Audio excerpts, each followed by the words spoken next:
Hello, I'm Marcus Lowth and welcome to the latest edition of the UFO Insight Podcast, where we examine all things UFOs and aliens, conspiracies and mysteries, and all aspects of the paranormal. Okay, today we'll examine just some of the many alleged cover-ups within the UFO community, and we will not only look at some individual cases that many claim have been suppressed over the last 3/4 of a century, but also the overall overriding cover-up that permeates the UFO community, including the many suspected pieces of disinformation that may have been intentionally leaked to the public in order to control the narrative of the UFO and alien question. Perhaps we should start with just some of the general reasons and indeed suspicions of authorities around the world, specifically the United States, of covering up and suppressing information on UFOs and possible intelligent life from elsewhere in the universe. Arguably the best place to start would be with the apparent Roswell crash in the summer of 1947, a crash that, according to a military press release, resulted in the United States military recovering a flying saucer. Now, when that account was changed around 24 hours later to being nothing more than a weather satellite, many people immediately sensed that something was amiss. And while intense interest in the Roswell crash didn't really build until the late 1970s and early 1980s, there was enough to set the tone of attempts to keep the truth about these mysterious vehicles out of the public among those who investigated them. And that is not to say that such investigators are wrong to have these suspicions and to come to these conclusions, but that United States military, whether intentionally or not, set the tone nonetheless. As the decades progressed and accounts of encounters and run-ins with the Men in Black grew, as well as allegedly leaked documents telling of secret meetings between members of the United States government and extraterrestrials entered the public arena, the waters of the UFO community became even murkier, and suspicions of cover-ups and secret agendas only grew even more. As we have examined before, there is plenty of reason to believe the suspicion of a cover-up regarding UFOs served the authorities just right, meaning they could hide other dark black budget projects under suspected UFO sightings that they could then simply dismiss as nonsense from unhinged individuals. Indeed, we just might find that at least part of the UFO cover-up very much revolves around this notion. We have examined in a previous podcast just some of the UFO crashes that are alleged to have taken place and the subsequent cover-ups that seemingly followed them. However, it is impossible to examine some of the claims of cover-ups in UFO circles without mentioning at least some of them here. And while many of these occurred in the United States, there are many others from right around the planet and across the decades. Wales, for example, in the United Kingdom, is home to 3 such alleged UFO crashes, all of which had an apparent subsequent cover-up. Perhaps the most well-known of these, at least in UFO circles, occurred in January 1974, when an alleged alien craft came down in the Berwyn Mountains, an event that was officially put down to an earthquake and a meteor strike at the same time. We have examined this incident in depth in a previous podcast, so we won't go over the details again here. Needless to say, though, rumours persist that not only was the event covered up, but that an alien craft and at least one dead extraterrestrial crew member was recovered and transported to a secure facility. Just short of a decade later in Aberystwyth, another apparent alien vehicle crashed to the ground. According to the account, one cold morning in January 1983, farmer Orwell Evans discovered several large crumpled pieces of foil and metal on his land. Upon closer inspection, the material appeared to be the exterior of a small plane or helicopter. Evans would immediately contact the police, stating he suspected an aircraft had come down in one of his fields. Furthermore, he would reason to himself, the incident must have happened during the early hours, as the fields were clear of such debris the night before. The Royal Air Force would send an investigation team to speak with Evans. By this time, the farmer had made discoveries of metallic debris in a total of 4 of his fields. That something strange had taken place was obvious. Parts of the debris had a bizarre green colour to it, as well as a honeycombed appearance. Interestingly, the unit would inform Evans that none of their military vehicles were missing, and furthermore, the material, whatever it was, didn't appear to be from any aircraft that they were aware of. However, shortly after the initial Air Force response team, a second unit arrived, and this one was much more aggressively thorough. What's more, they contained both uniformed and non-uniformed officers, some of whom would claim to be from the Ministry of Defence.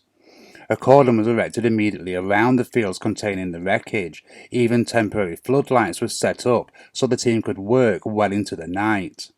They would systematically remove every single piece of the wreckage, which would range from large pieces that required 2 people to lift to the tiniest fragment. Evans would later describe the incident as something out of a James Bond movie. Regardless of the size, the unit retrieved and confiscated every single piece, all that is, except for several small pieces, which would come to light a little later. Several weeks later, the Ministry of Defence would release an official statement regarding the incident. They would claim once more that no military aircraft were missing, and that furthermore, there was no military radar evidence of any other aircraft in the region that night. They would state that the material they had analysed was unidentified. There was, however, little information of any kind of follow-up investigation or what might happen to the recovered material. Perhaps suspiciously, only one newspaper would cover the incident, and only a one-off story at that. Although the minimal coverage ended before it even began, it was enough to bring the case to the attention of UFO researcher Gary Rowe. He would travel to the small village and to Evans' farm in order to speak with the witness directly. With a small team of UFO investigators, they would search the fields hoping to find a piece of missed wreckage so they might do their own analysis. Amazingly, their efforts were rewarded as they found several pieces apparently missed by the Ministry of Defence unit. With the wreckage secured, Rowe would go about having samples sent for testing. As we might imagine, the results were a little more inclusive than the military's findings. They too would fail to identify the material. However, they would claim it had very similar properties to lightweight but strong material used in aircraft. Furthermore, the green-grey material was in fact a paint-like substance which remains unidentified. When Rowe looked to return to the farm and investigate further, however, even more suspicious activity was taking place. Evans would inform him that the area of trees he wished to investigate was off limits. It was now under the control of the Forestry Commission. Perhaps even more bizarre, and as Rowe would point out to the organisation themselves, why were they destroying trees and uprooting them when their whole reason for existing was to do the exact opposite? They would respond that storm damage had caused them to take charge of the area and declare it off limits. Even stranger, the soil itself was also replaced. Rowe would press the person on the phone as to the highly unusual activities of the Forestry Commission. The response was perhaps even more telling. The voice informed him that it was indeed most unusual. However, this is what he had been told to say. Shortly after this conversation, Rowe himself would receive a visit. Several mysterious men would visit Rowe following his discovery of materials in the woodland area near Evans' farm. They would insist that he hand over the recovered materials to them immediately. However, he would inform them that they were with several different people at locations all around the country. Furthermore, and perhaps a testament to his expertise in UFO circles, Rowe would offer that the respective people also received specific instructions. If anything was to happen to him, they were to immediately come forward with their piece of wreckage and information. With this, the men simply left and did not return. However, Rowe would claim that his post was obviously intercepted and searched through before arriving with him for some time following the visit. If there are cover-ups regarding crashed alien vehicles, then it stands to reason there will be cover-ups regarding the technology recovered from those crashes. If we return our attention to the Roswell crash, or more specifically the decades that followed, it is very much worth our time examining the claims of Jack Shulman, the CEO of the New Jersey-based company, the American Computer Company. According to claims made by Shulman, in the late 1990s, he had proof of the reverse engineering of non-terrestrial technology, a term most, including Shulman, assume is alien, recovered at the crash site of Roswell, New Mexico. This technology was gifted to certain companies across the United States. They would, in turn, develop and patent new technologies, which would then help develop our modern world. Of course, what type of patents and developing of technologies away from the public record that might have gone ahead is anyone's guess. It is certainly a big accusation with huge implications. Aside from the falsehood and the collections of vast fortunes of monies by these companies, if such technology was not the work of a company or an individual, then it should be freely available to the population at large. This is something that Shulman would begin to do by publishing their work online, as well as many of the files from which they first began to unfold in what could be one of the biggest cover-ups of the 20th century. Shulman would particularly focus on the patenting of the transistor by the Bell Labs company, and asked a vaguely disguised question as what if they hadn't actually invented their technology, but merely reverse engineered it. Although he wouldn't divulge from which anonymous source he had obtained it, Shulman would claim that the ACC had in their possession a document referred to as a lab shopkeeper's notebook. This detailed, according to Shulman, in extremely intricate detail, the aftermath of the Roswell crash, and more importantly, what became of the technology obtained from the ruins.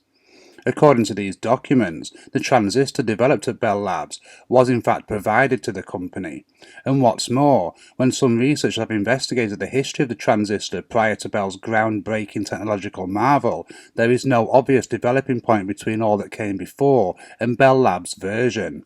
It is perhaps worth remembering the content of the book by Philip Corso, The Day After Roswell. In it, Corso, a retired Army colonel, would claim to have had direct involvement in the early 1960s with the task of traceably transferring alien technology from the Roswell crash to such companies as Bell Labs, IBM, and Monsanto. Much like the proof Shulman claimed to possess, Corso would state the orders were that such companies would sign official secrets acts and then develop the technology as their own groundbreaking research. Following Shulman's claims, ACC would begin to suffer from very mysterious goings-on. ACC's main bulk of income comes from making PCs and hosting web servers. This would come under very real attack from various angles, and not just the verbal attacks denouncing them as just a one-room office in a busy complex, or that the company didn't even exist and those involved were likely confidence tricksters. They would also suffer literal break-ins at their headquarters, and even the planting of classified documents in an attempt to bring legal proceedings. Furthermore, it would appear operatives would purchase machines and then simply not pay for them, essentially stealing equipment and leaving the company out of pocket. To say somebody somewhere was not happy with the claims of Shulman and ACC would be an understatement. We have to ask, if Shulman was merely a madman ranting nonsense, why would such companies attempt to quieten him? And why with such zeal? There is no outright proof to directly connect such media giants to these acts of intimidation. Their timing, however, is more than suspicious, as were the sudden personalities who would engage in internet rants and spread false information about ACC and Shulman himself. In short, this action failed to make Shulman come across as a charlatan looking for attention and money. Instead, he increasingly appears to be a person making legitimate claims regarding huge portions of our recent collective history. Just what we should make of Shulman's claims is open for debate. They are, however, extremely interesting, and when put alongside claims of recovered alien vehicles as well as top-secret technology being tested behind closed doors, really rather compelling. It's not just UFO crashes or the technology recovered from them that is seemingly covered up, however. There have been many UFO sightings of multiple people that have featured outright outlandish explanations by the authorities, as well as accounts of interaction and even abduction by alien entities that have seemingly seen witnesses threatened in an attempt to stop them from speaking about their ordeals. Perhaps the most well-known of these attempts to suppress information on UFO and alien encounters is the many accounts of visitations from the Men in Black. And just who this mysterious group of people might be, including whether or not they are even human, is a conspiracy in itself. Without a doubt, one of the strangest and indeed chilling Men in Black encounters is surely that of radio journalist Danny Gordon. At the time of the incident in early October 1987, Gordon was working for the country music station WYBE. He was aware of a UFO report from the Sheriff's Department in Whiteville in Virginia. What's more, the witnesses included several police officers, 3 of whom were former military men as well as being sheriff's deputies. According to the report, they had witnessed a strange object overhead the previous evening. Intrigued with the account, although from a skeptical point of view, not least as Whiteville was Gordon's hometown, he would decide to investigate and subsequently presented a light-hearted piece on the incident that evening. He was, however, shocked by the response of his listeners. Instead of joining in with him and poking a bit of fun at the report, they would report their own sightings, many of which were very similar to the report from the sheriff's office. So impressed with the wave of information, and now beginning to view the reports a little more seriously, Gordon would set up a special program just for such reports. Even he did not expect the response, which he would later describe as a lightning rod moment. Furthermore, according to Gordon, almost instantly, every day the phone would ring off the hook. This, however, was just the beginning of life-changing incidents that were about to unfold for the journalist. The calls would continue to come in, and the more people reported their sightings to Gordon, the more others seemingly felt enough courage to do so. Such descriptions as the objects being egg-shaped or containing red, green and white flashing lights were regular. Although Gordon believed his listeners were most definitely seeing something, he was still of the mindset that a rational explanation would be found. The reports, however, continued to arrive at the station. At one point, the military would issue an explanation as to what the residents of the area were seeing. They claimed they were witnessing refueling missions of the United States military. This was treated with suspicion at best by some of the town's residents, and outright rejected by others. Gordon, however, would attempt to shed some light on the explanation, even contacting the Air Force General at the Pentagon. He was informed that such refueling missions would only take place at 13,000 feet or over, and under no circumstances would take place at an altitude lower than that. Given that the majority of the sightings appeared to be at an altitude of around 5,000 feet, it would appear the suspicions of the military explanation were well founded. It was at this point when Gordon began to ramp up his investigations, asking his friend Roger Hall to assist in doing so. Deciding they had to see one of these strange craft for themselves, they were travelled to one of the apparent hotspots of the region. At first, it appeared their efforts to witness one of these strange glowing objects would be in vain. After several hours, they would get back in their vehicle and set out back to the main town. However, only a short time later, as they negotiated the road, they saw a very unusual object coming across the horizon. Gordon brought the car to a halt immediately. He would later describe the craft as very large with a dome-shaped top. Furthermore, there was a strobe putting out multicoloured lights on the right side.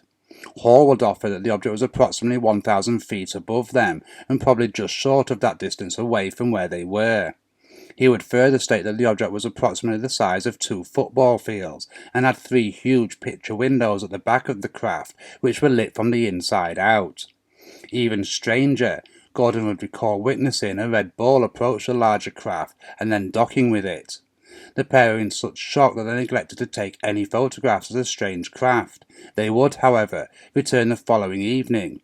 Not only did the bizarre objects appear once more, but this time they managed to capture several pictures. Interestingly or not, despite the relatively close altitude, the pictures would only show a part of the object, and very blurred at that. Events, though, were about to turn even stranger and ominous. Gordon realised the incident he had set out to report as a tongue-in-cheek piece was in fact a very serious story, and one that was unexplained at that. He would arrange a press conference in order to report his findings to a much wider audience. However, the night before the press conference was to take place, he would receive a disturbing phone call from someone who refused to identify themselves. What they did state, however, was the CIA and the federal government were very much interested in the Wythe County UFOs. What's more, he was warned very clearly that he needed to leave it alone and that he shouldn't be messing in defense matters. Undeterred, Gordon went ahead with the press conference. However, the following evening, after returning home from his radio show, he would find someone had broken into his home.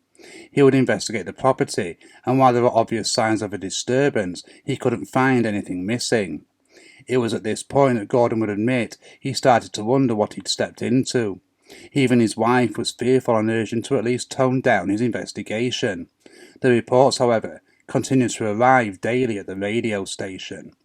Then, 6 weeks later in the late summer of 1987, Gordon, along with his wife and daughter, would witness another of the strange objects. The sighting occurred as they were heading to their car following a trip to a shopping centre when they noticed a group of children pointing upward excitedly. When they themselves looked up, they could see 4 different aircraft flying in formation, and furthermore, these strange aerial vehicles were completely silent. Once more he managed to capture a picture. He would further recall, however, that almost immediately after he had managed to capture the photograph, the objects vanished from view. Although the pictures were once more blurred and grainy, they were of far better quality than his previous attempts. In all, he would estimate that around 200 people witnessed this particular incident, and a short time after the sighting, around 12 weeks after his report of the sighting in July, he had over 1,500 accounts on his files. Armed with this evidence, he once again approached the Pentagon for comment. According to Gordon, the response he received was, "We do not deny UFOs exist. The government confirms they exist, but we deny they pose a threat to the populace of White County." As shocking as such a comment might seem, and it very well could be a blunt admission, it is likely that the admission will be hidden in the ambiguity of the comment. After all, UFOs could be, from the Pentagon's point of view, something as simple as a balloon or atmospheric phenomena, and not necessarily intelligently guided futuristic aircraft.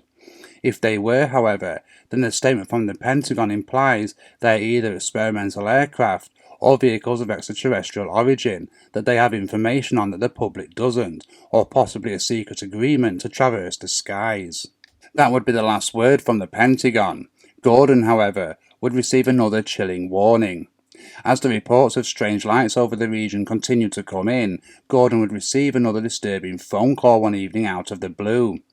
This time, the voice on the other end claimed to be a retired military intelligence officer. What perhaps got Gordon's attention was the fact that the officer asked him to record the conversation in case anything happened to him. He then proceeded to inform him of, if true, a harrowing account. The alleged one-time military officer would claim he had researched UFO sightings for years. However, he would also claim that he had suffered a certain amount of interrogation. Of much more concern was the insinuation that his son had been given leukemia, of which he had died. He would then state that they would likely hit Gordon. He would state that this would most likely be done through skin contact chemicals, perhaps on his door handle or the steering wheel of his car.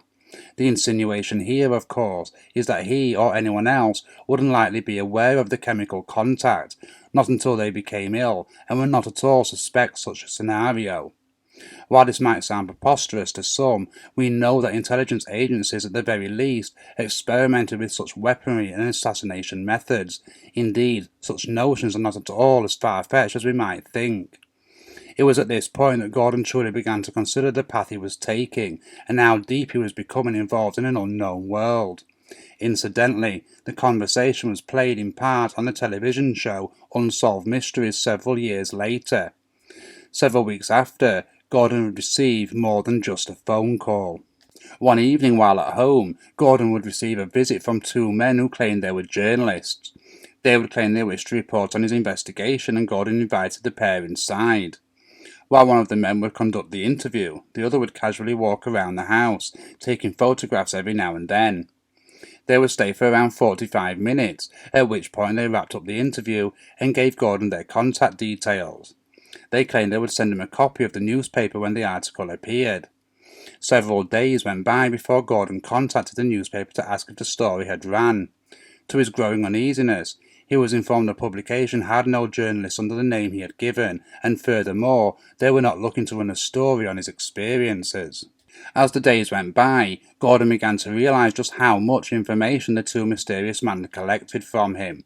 Aside from the interview, they had spoken with his wife and daughter, and what's more, they had roamed around his home and viewed all of his photographs. It was then he discovered the negatives of the objects over the shopping centre were missing. While he would not receive any more threatening visits, the toll of the incidents began to weigh heavily on Gordon. His wife would move out with their daughter, terrified of the events unfolding around her. What's more, Gordon would have a heart attack several weeks later, thought to be caused by stress. He would eventually leave White County. And what's more, he would claim that if he could go back in time, he would not report the UFO story. As we can see then, the world of UFOs and their occupants is a murky, nuanced and tangled one where the facts themselves appear to be constantly in flux. And this is layered further by the discrete pieces of disinformation that can show up anywhere and from anyone, sometimes without they themselves realizing they are passing on twisted falsehoods. Indeed, we might suspect that this murkiness is by design, in order to keep the truths about UFO sightings and encounters so shrouded in mystery that even if the truth were to be exposed, there would remain sufficient doubt in the general public. It is perhaps not an underestimate to say that the UFO cover-up is one of the greatest successes in relatively recent history. One where it would seem that one person or even one group of people know with absolute certainty every aspect of the UFO and alien mysteries. and because of this, it is highly likely that neither will we, at least not in the foreseeable future.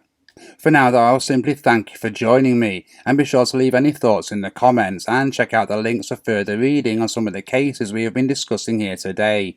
Remember also to subscribe to our channel and follow us on social media to keep up to date on future podcasts, articles and videos.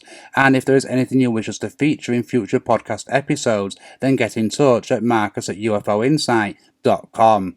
Until next time, goodbye and take care.